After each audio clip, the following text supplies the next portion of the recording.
it's me. We're just going to have a little tour of the raised beds at the Old Manor House. Now these beds were planted just this year, so everything's fairly fresh. A lot of the plants came from elsewhere, a lot have been grown from seed, and I was a little bit worried earlier on because I thought, oh, it's not doing very well, but as you can see behind me, it's starting to look really nice. And above me, a lovely mountain ash tree full of orange berries. So enjoy having a look round and I'll show you what's what. So we'll start in this bed in the corner with the crinum lily. A good friend gave this to me and it sat all winter in a bucket, not know what to do with it, so I thought, oh, I'll put it in here. I actually didn't think it would flower and it's doing really well. Chrysanthemum there, it came from a friend. This is a lovely, I've got to turn around because the sun's in the wrong place. This is a lovely, what am I like for getting names? It's called Fata Morgana. It's a type of pincushion flower. Scabious, that's it. Scabious Fata Morgana. It's a peachy apricot colour. It's lovely. The bees like it. Then we have another MONARDA, seed grown. And there's a bee just coming in after the rain.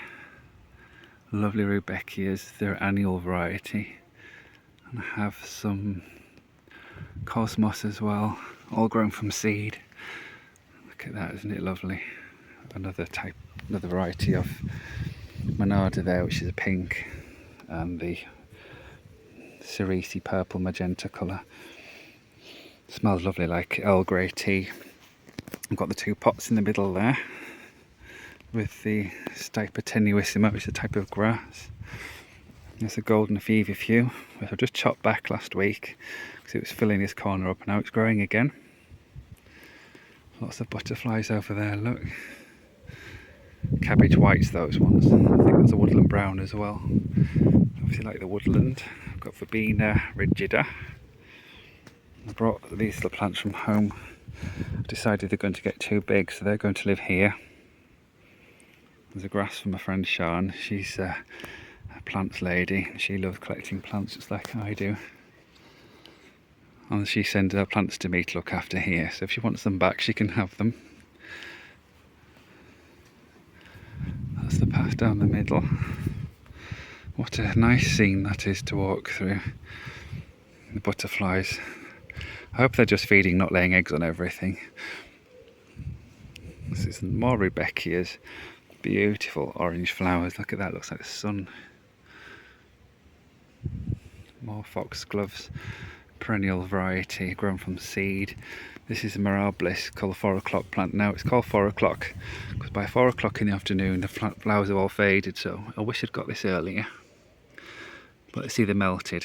And the lovely pink with a purple colour. And that's Delphinium bluebird from seed. Grew that one myself, one of my babies. There's a lovely mountain ash. It's not meant to be there, but it kind of self-sown by a bird. So obviously it can stay for now. There's another little butterfly. Small variety, that one. It likes these flowers. These are not really a cultivated plant. They are oxeye daisies, which somehow found herself in there, but it doesn't matter. EUPHORBIA MYRSINITES. Its long fingers trailing around. Some irises, another chrysanthemum there. A friend gave that. Just want to turn around to show you all the colour in here.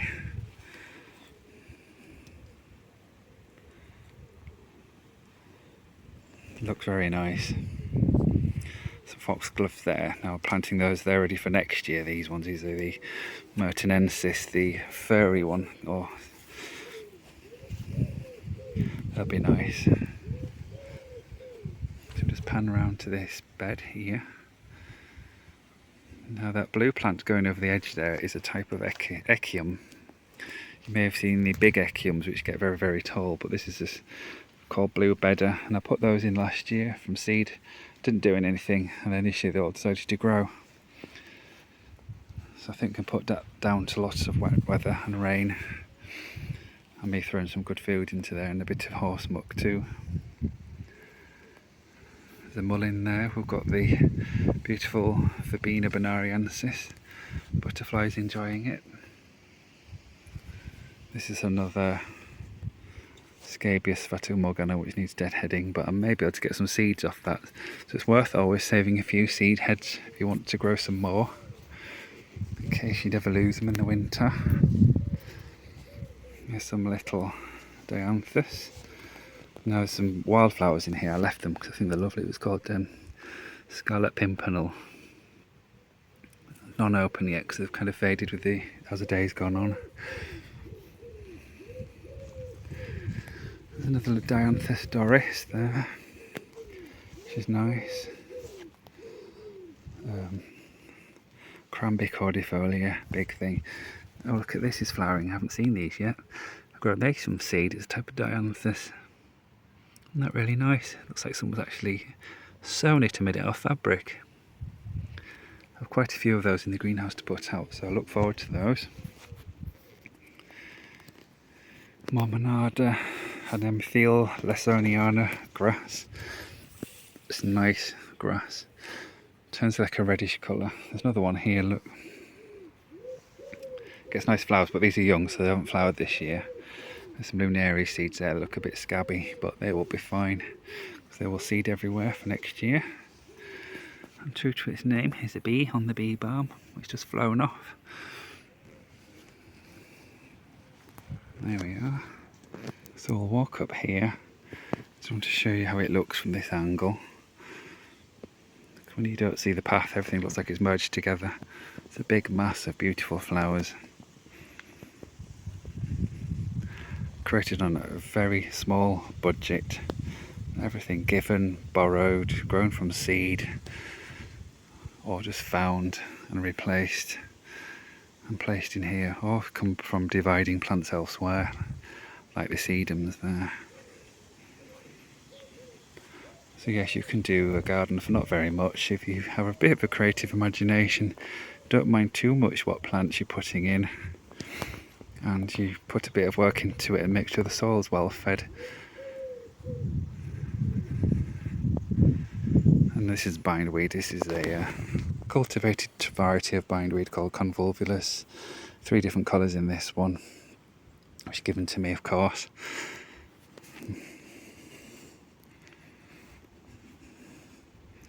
Lovely vista down there. There's the back of my car. This is the herb bed. Got some kind of aromatic. It's not really used for cooking that much, but like the chives with the flowers for the bees. They love them. Marigolds because they just naturalise everywhere. This maclear was from last year, which got left in, so I'll move those. We've got mint. Different types of mint: chocolate mint, spearmint, garden mint, cold spearmint, thyme, prostrate rosemary, which grows sideways, curry plant. Then we have the gooseberries there, which are well over. I pruned those the other day. We have the cultivating bed, which has a little path which you can't see anymore. Runny beans there, white variety. Lovely, and they get really long beans and they taste lovely. No chemicals on these. There's some strawberries around the edge. I didn't see any strawberries this year because they got eaten. There's some beans growing. That's the greenhouse there. Some water pots that used to be green, but they kind of mellowed to grey. Some big juicy onions, which are very nice. And some statice, which have been cutting and drying to go into the kitchen at home on the old beam. That's gone over, unfortunately, unless it's just wet. Some helichrysums, straw flower. You can hear they're just like straw. They'll dry and keep for a long, long time. You can make arrangements or hang them in bunches. Sweet peas, which seem to be fading at this end, and I don't know why. But I think this bed's too hot for them, so I'm trying to find somewhere else next year. But they do look nice when you look down there through the sweet peas, and it smells nice. Of course, there's raspberries and fruit in there. And I've got to save the seeds of these calendulas, or marigolds as they're called to you, most people. There's the seeds, look, you can just take them out, put them into a paper envelope and grow some more for next year, or you can just chuck them in there like that and they'll come back, because you can't ever get rid of them. But the nice thing to have, this is my growing on bed, which is a little bit overwrought with brambles. Look at these, are nearly ready for picking. I shan't pick them, but I'll get my mum to pick them because she likes to do that. And it's thornless, so she won't mind. But nobody picks gooseberries apart from me because they're full of thorns. Isn't that kind? So there's lots of little plants in here. I've got Verbena bonariensis coming on.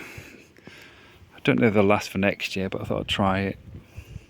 Got some shrubs that I found for a couple of pounds for Scythia. Cornus flavamaria, which is green stemmed.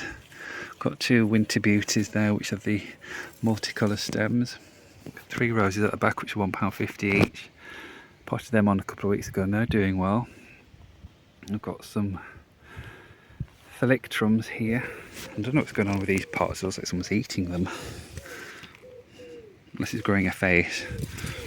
But anyway, they'll do for next year because they like to grow in the semi-shade in rich soil, so I'll put them down the driveway, I think. Hollyhocks are okay, but they're gone a bit scabby. They don't like being too hot, I don't think. They end up looking horrible. So they've gone past their best, but we've got some nasturtiums there which will smother them. And remember the white butterflies earlier I showed you? This is their babies. Da, da, da. But they can live, because once they've finished eating all these and grown off and gone off to make little cocoons, whatever you call them, these will recover and go back again, the nasturtiums, because they're so vigorous. It's a little bit for everyone, isn't there?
look a bit wild. Anyway, I hope you've enjoyed visiting this part of the Old Manor House, the raised beds. I'll try and put some pictures on of how it looked before, because it really didn't look anything, and you'll be able to see the difference. So thank you for watching, for visiting. Please remember to like and subscribe if you possibly can. It does help me enormously to help grow my channel, and it makes a few pennies for me. So thank you for watching again, and I look forward to seeing you very soon.